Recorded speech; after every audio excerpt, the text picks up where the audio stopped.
Hello, मेरा नाम जूली है। मैं 24 साल की हूँ और देखने में ठीक ठाक हूँ। लंबे बाल, गोरी चमड़ी और वो मुस्कान जो लोगों को थोड़ा सा घूरने पर मजबूर कर देती है। मेरी कमर पतली है और जब मैं चलती हूँ तो लोग कहते हैं कि मेरी चाल में एक अलग ही रस है, जैसे कोई नदी बह रही हो। लेकिन मैं ऐसी नहीं हूँ।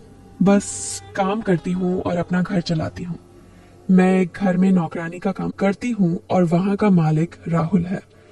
वो 30 साल का है, स्मार्ट, अच्छा कमाने वाला और अकेला रहता है। उसकी आंखों में एक चमक है जो कभी कभी मुझे देखकर रुक जाती है, जैसे वो कुछ कहना चाहता हो लेकिन कहता नहीं। अब मैं तुम्हें अपनी कहानी सुनाती हूँ जो मेरे साथ हुई। ये कहानी थोड़ी लंबी है, लेकिन सुनो तो सही, शायद तुम्हें मजा आए। सबसे पहले तो ये बताऊं कि मैं राहुल सर के घर कैसे पहुंची। गांव से शहर आई थी, पैसों की तंगी थी। माँ ने कहा था, बेटी शहर में काम मिलेगा लेकिन संभल के रहना। मैंने एक एजेंसी से बात की और वो मुझे राहुल सर के घर ले गए। घर बड़ा सा फ्लैट था, साफ सुथरा लेकिन थोड़ा खाली खाली सा। राहुल सर ने मुझे देखा, मुस्कुराए और कहा, जूली, तुम्हें घर का सारा काम करना है, झाड़ू पोछा, खाना बनाना, कपड़े धोना। मैं अकेला हूं तो ज्यादा परेशानी नहीं होगी। उनकी आवाज में एक गर्माहट थी, जैसे वो सिर्फ काम की बात नहीं कर रहे थे। मैंने हाँ में सिर हिलाया और सोचा, ये आदमी अच्छा लगता है लेकिन थोड़ा रहस्यमयी। पहले दिन से ही काम शुरू हो गया। सुबह उठती, चाय बनाती और राहुल सर को देती। वो बेड पर बैठे होते, शर्ट खुली हुई, और मुझे देखकर कहते, जूली, ये चाय में कुछ स्पेशल है क्या? इतनी मीठी लग रही है। मैं हंसती और कहती, सर बस आपकी मीठी जुबान है। वो हंसते और उनकी नजरें थोड़ी देर मेरे चेहरे पर रुक जाती। मैं सोचती, कहीं ये कुछ और मतलब तो नहीं निकाल रहे, लेकिन मैं काम में लग जाती। फिर नाश्ता बनाती, पराठे, अंडे, और वो खाते हुए कहते, जूली, तुम्हारे हाथों में जादू है। ये पराठे इतने नरम हैं जैसे जैसे कोई मुलायम चीज छू रहा हो। मैं शर्मा जाती लेकिन जवाब देती, सर बस तेल ज्यादा डाला है। दिल में सोचती, ये डबल मीनिंग वाली बातें कर रहे हैं क्या? लेकिन मैं चुप रहती क्योंकि काम अच्छा था, पैसे अच्छे मिलते थे। धीरे धीरे दिन बीतने लगे। राहुल सर ऑफिस जाते, मैं घर साफ करती।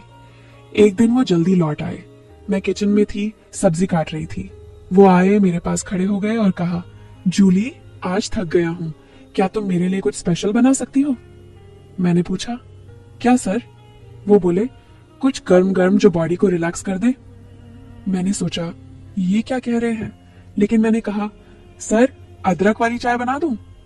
वो हंसे, हाँ वही, लेकिन तुम्हारे हाथों से। मैं चाय बनाकर दी और वो सोफे पर बैठे पीते रहे।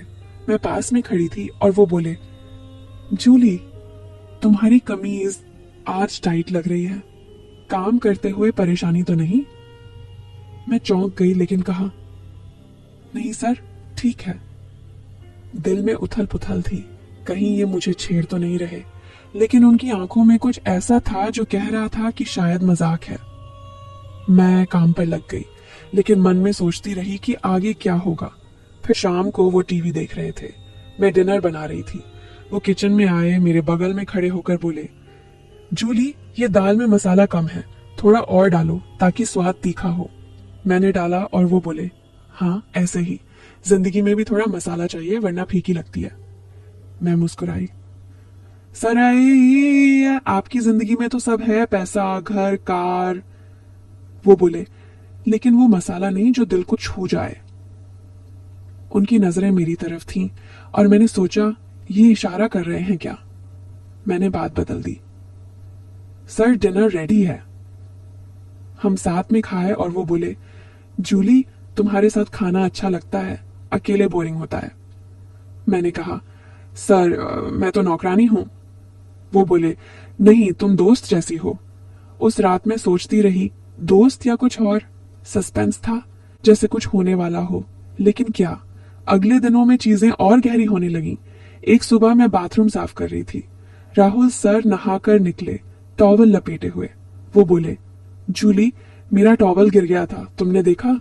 मैं शर्मा गई, नहीं सर। वो हंसे, अच्छा, लेकिन अगर देखती तो क्या? सब नॉर्मल है। मैं चुप रही, लेकिन मन में सोचती कि ये कितना क्लोज हो रहे हैं। फिर दिन में वो घर पर थे, काम कर रहे थे। मैं चाय ले गई और वो बोले, जूली बैठो ना थोड़ी देर, बातें करें। मैं बैठी और वो पूछने लगे मेरे बारे में, गांव, परिवार, सपने। मैं बताती गई। सर मैं पढ़ना चाहती हूँ लेकिन पैसों की कमी। वो बोले, मैं मदद कर सकता हूँ लेकिन बदले में तुम मुझे कंपनी दो। कंपनी? क्या मतलब? मैंने पूछा। कैसे सर? वो बोले, बस ऐसे ही शाम को बातें, हंसी मजाक। मैंने हाँ कहा, लेकिन दिल में डर था कहीं ये फायदा उठाने की कोशिश तो नहीं। फिर एक शाम वो बोले, जूली आज मूड अच्छा है, क्या तुम मेरे लिए डांस करोगी? मैं चौंक गई। सर मैं नहीं जानती। वो बोले, अरे बस ऐसे ही घर का डांस, मैं म्यूजिक लगाता हूँ। उन्होंने गाना लगाया, एक पुराना रोमांटिक गाना। मैं थोड़ा हिली डुली और वो ताली बजाने लगे। उनकी आंखें चमक रही थीं, जैसे वो मुझे कुछ और तरीके से देख रहे हों। मैं रुक गई। सर बस। वो बोले, जूली तुम में आग है।